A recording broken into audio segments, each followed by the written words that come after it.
बोलो भोमिया जी महाराज की। अहिया लागा देसी खायोड़ा अजय जी की हैं उपस्थित सभी जनप्रतिनिधि, पिता तुल्य बुजुर्गों, नौजवान साथियों, माता बहनें और प्यारे बच्चों, बहुत खुशी का दिन है कि लगातार हर साल आपके नीमली की युवा टीम, जिन्होंने ये मेले की एक अच्छी शुरुआत और अच्छा इसका संचालन कर रहे हैं। और ये भी खुशी की बात है कि मेले के साथ साथ शिक्षा को बढ़ावा देने का काम हर बार इस गांव में किया जाता है।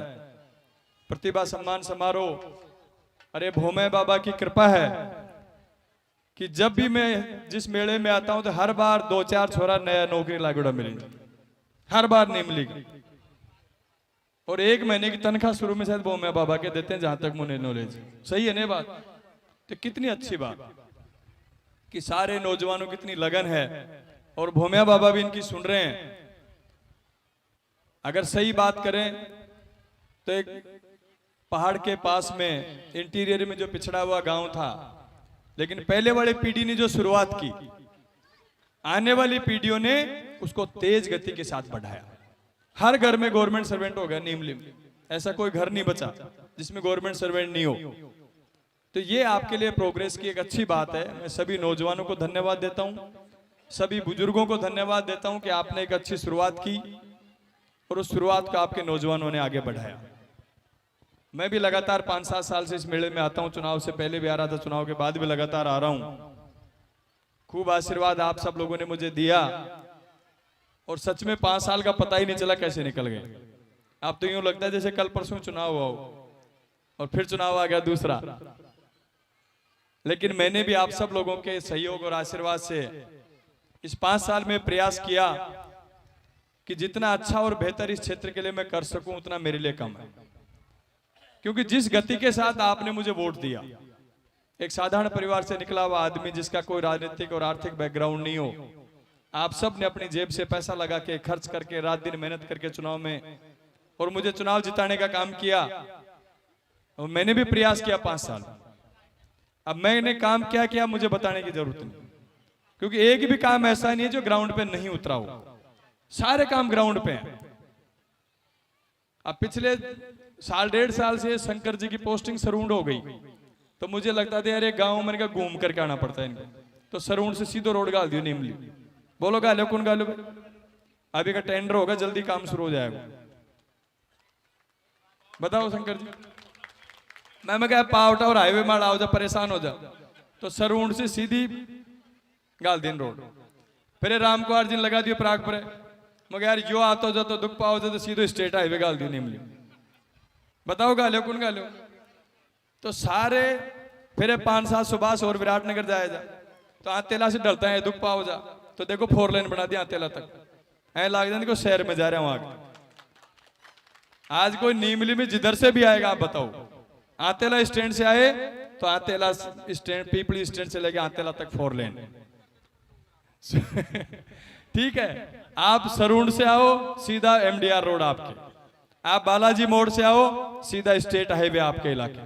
3-3, 4-4 बड़े रोड एक गांव को जोड़ रहे हैं, एक पंचायत को जोड़ रहे हैं। ये सब आप लोगों के भोमिया बाबा की कृपा है। मन भी था कि यार जिन गांवों ने रात दिन मेहनत करके, जिन नौजवानों ने मदद करी, जिन्होंने बुजुर्गों ने आशीर्वाद दिया, उनको लगना चाहिए कि हमने एक नौजवान को चुना और उसने हमारी बेहतरीन के लिए काम किया। इस बार तो खैर हमारी सरकार ने सेकेंडरी स्कूलों को सबको सीनियर कर दिया, लेकिन जब 1-2 भी हुई थी तो 2 स्कूल ऐसी थी जो एक पंचायत में 2 सीनियर हुई, जिसमें एक नीमली भी हुई थी। शुरुआत नीमली और डोली कोठी, 2 स्कूल साथ हमने उस समय सीनियर सेकेंडरी किया आपके इलाके। एक उलाणू थान जरूर मिलोगा अभी तक, उस सब सेंटर का पैसा पड़ा है अभी तक लगा रहा कौन। 30 लाख रुपए वापस जाएंगे ना, देख लो अब नीमली आओ 30 लाख रुपए आवड़ा पड़ा कि दो ठीडे लगा लो ना वापस जाएंगे। वो बार बार बेचारा ब्लॉक सी मचो मुझे कहता है साहब वो नीमली वाला काम करा दो, नीमली वाला करा दो। 30 लाख रुपए गवर्नमेंट ने दे दिए, अगर जगह नहीं दोगे तो वापस चला जाएगा। तो अगर गांव में सम्मति बैठे आपस में तो कहते जमीन दे दो तो वो बन जाएगा सब सेंटर। लेकिन अब वैसे जरूरत नहीं बचेगी, आतेला में आपके CSC हो गए, 2 किलोमीटर पे आपके 5-5, 7-7 डॉक्टर बैठे हैं आपके पास। इसलिए जो मेरे से बन पाया मैंने पूरी कोशिश की आप लोगों की, चाहे कोई ट्रांसफर पोस्टिंग हो, चाहे डेवलपमेंट के काम हो, चाहे व्यक्तिगत काम हो। 36 कौम के भाईचारे को बढ़ाने का काम किया, प्यार प्रेम को बढ़ाने का काम किया। मैं आपको जरूर इतना कहूंगा कि हमारे क्षेत्र में कुछ राजनीतिक लोग जो सिर्फ अपनी राजनीतिक रोटियां सेकना चाहते हैं, वो हमारे समाजों के ताने बाने को बिगाड़ना चाहते हैं। एक गांव में, एक क्षेत्र में 36 कौम के लोग प्यार प्रेम और भाईचारे से रहते हैं, उनको बिगाड़ने का काम किया जा रहा है। जिसके उदाहरण पिछले दिनों आपने देखे होंगे कि जबरदस्ती जिस तरीके से आपसी भाईचारे को बिगाड़ने के धरने प्रदर्शन किए जाते हैं, उससे हम लोगों को सतर्क रहने की आवश्यकता है। हम 36 कौम के लोग हर गांव में एक जगह रहते हैं, तो हमारा प्यार प्रेम भाईचारा ये बनाना हम सब की जिम्मेदारी भी, कि हम सब लोग मिलकर के रहें। ऐसे लोगों से हमें सावधान रहने की आवश्यकता है। और अब तो देखो, आज तारीख हो गई कितनी, 9, अगली 4 या 5 तारीख के आसपास आचार संहिता लग जाएगी। तब तो एक तरह से काम का सिस्टम बंद, अब चुनावी मोड है। मैं तो एक चीज जरूर कहूंगा कि 5 साल का समय आप सबके आशीर्वाद से, प्यार प्रेम और भाईचारे से मैंने गुजारा है। फिर भी जाने में अनजाने में, क्योंकि अब दूसरों मेड़ो ताणो को नहीं मिली, दूसरों ताओ अगलो चुनाव बाद, जाने में अनजाने में अगर मुझसे कोई गलती हुई हो तो मुझे आप लोग माफ करना। हो सकता है कई बार किसी से मिल भी नहीं पाया, किसी के सारे काम नहीं कर पाया, हो जाती है कई बार इतने बड़े सिस्टम में। तो अगर मुझसे कोई गलती हुई हो तो मैं आप लोगों से हाथ जोड़ के माफी चाहता हूं कि इस बात के लिए माफ करना। और उम्मीद करूंगा कि समय नजदीक है, सब लोग मिलकर के इस क्षेत्र की बेहतरीन के लिए हम लोगों को लड़ना है, कि विकास की गति जो हमने शुरू की है ये निरंतर इसी तरीके से चलते रहे। ये जो काम हमने जो अब शुरुआत, जिन कामों की शुरुआत की है, ये काम समयबद्ध रूप से पूरे हों, इसके लिए 2023 का ये जो चुनाव हम सब लोगों को जीतना है। और जीतना आप लोगों को है, मेहनत आप लोगों को करनी है। कैंडिडेट तो सिर्फ एक चेहरा होता है चुनाव में, बाकी सब कुछ आपके हाथ में। आप सब लोग मेहनत करेंगे तो निश्चित रूप से आपको कहीं जहां भी जाओगे आपको उलाहना नहीं मिलेगा। 36 कौम में जिस आदमी से आप मिलोगे, कोई ये नहीं कह सकता कि विधायक ने हमारा बुरा किया। आपको हमेशा ही सुनने को मिलेगा कि यार आदमी ठीक था, गांव के लिए काम भी किया है। आतेला बड़ी पंचायत है आपके आसपास, जो मांगा उस पंचायत ने, बालराम जी बैठे देखो आपके बीच में, गांव ने सब ने इकट्ठे होकर कहा कि साहब हमें सीएससी चाहिए। सीएससी आतेला में दे दोगे तो पूरा गांव एक तरफा हो जाएगा। हमने सीएससी भी दे दी आतेला में, 5-5 डॉक्टर आतेला में बैठे हैं आज आप देखो। फिर मेरी मनसा थी कि आतेला बड़ा गांव है, इसको मैं कुछ सुंदर और अच्छा किस तरीके से बनाऊं। तो मैंने कहा था, जब रामलीला का प्रोग्राम था आतेला में, मैंने कहा मैं चुनाव के बाद आऊंगा, तो जब उधर से आऊंगा तो ये लगेगा रातेला किसी शहर में जा रहे हैं। तो आज पीपड़ी से लेकर के रातेला तक का जो 4 लेन की सड़क जिसका काम चल रहा है आप देख रहे हैं, वो इतनी सुंदर भी सड़क बनने जा रही है। ये सब इसलिए किया कि लोगों को लगना चाहिए कि एक नौजवान आदमी को आपने जब विधायक बनाया तो उसने पूरे क्षेत्र को नौजवान बना दिया। पूरे क्षेत्र में नई नई सड़कें, नई नई स्कूलें, नई नई कॉलेज, नए नए भवन, नए नए विकास के कार्य जब होंगे तो लगेगा कि नौजवान को चुन करके हमने बेहतरीन के लिए अच्छा काम किया। तो मैं आप सब लोगों से निवेदन करूंगा, समय कम है, अब आपस के तेर मेर करने का समय नहीं है, झगड़े करने का समय नहीं है।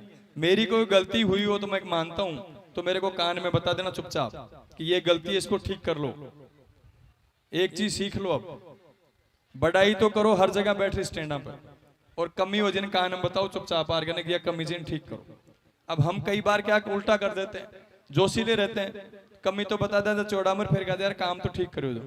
अरे तो पहली कमी क्यों बताओ, जो पहले ठीक आड़ा बता दो, फिर बाद में बता दो कोई छोटी मोटी कमी। हर इंसान में होती है, मेरे अंदर भी हो सकती है। संपूर्ण मैं कोई ईश्वर भगवान थोड़ी हूँ, मेरे भी इंसान हूँ, मेरे से कई बार गलतियां हो जाती है। तो इन चीजों को हमें ध्यान रखने की आवश्यकता है, क्योंकि 10-20% वोट माहौल का है। जनता आपको वोट देना चाहती है।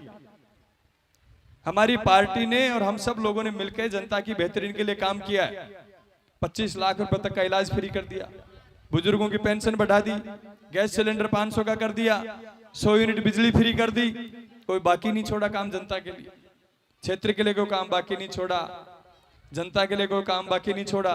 तो फिर कमी क्या रही क्षेत्र में?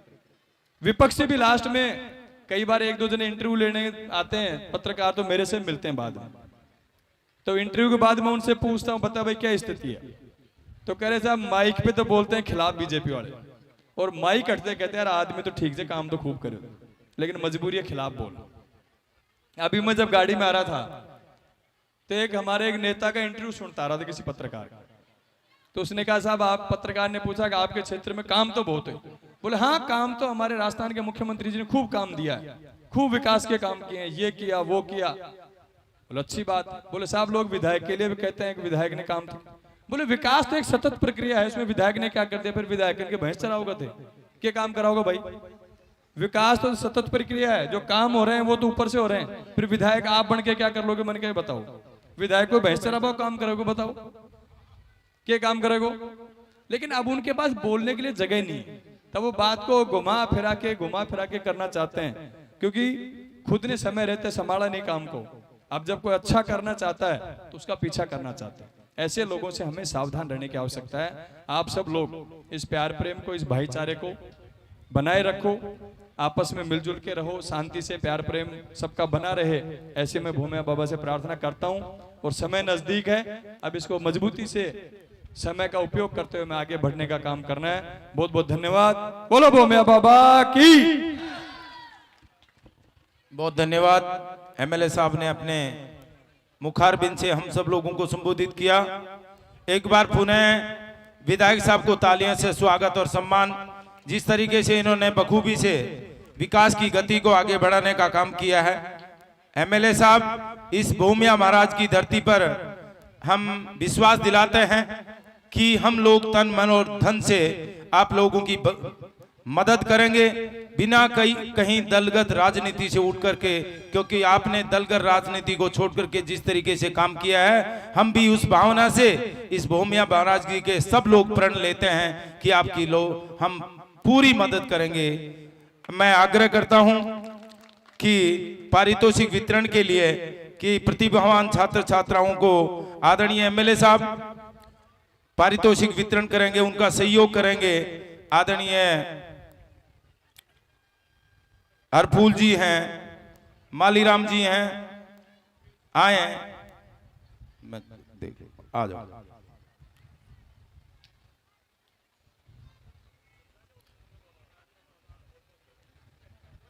मैं आग्रह करता हूं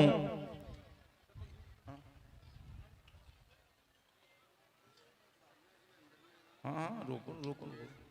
मैं आदरणीय मुकेश जी सिंधु से और महेंद्र जी सिंधु से आग्रह करता हूं, दोनों आप भी आ जाएं।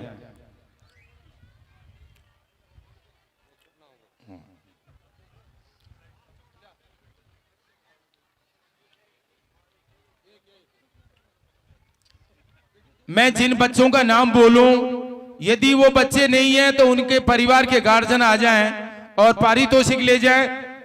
आप तालियों से स्वागत करना उनका, बच्चों का। अनिल कुमार गुजर, सनोप श्री शंभू दयाल गुजर, कस्सा 10वीं में इस बच्चे ने 92.5% अंक हासिल किए हैं। अनिल गुजर, सनोप श्री शंभू दयाल गुजर। वो नहीं है तो उसका गार्जियन आ जाए और ले जाए। तालियों से स्वागत और सम्मान। ये एक ले तो।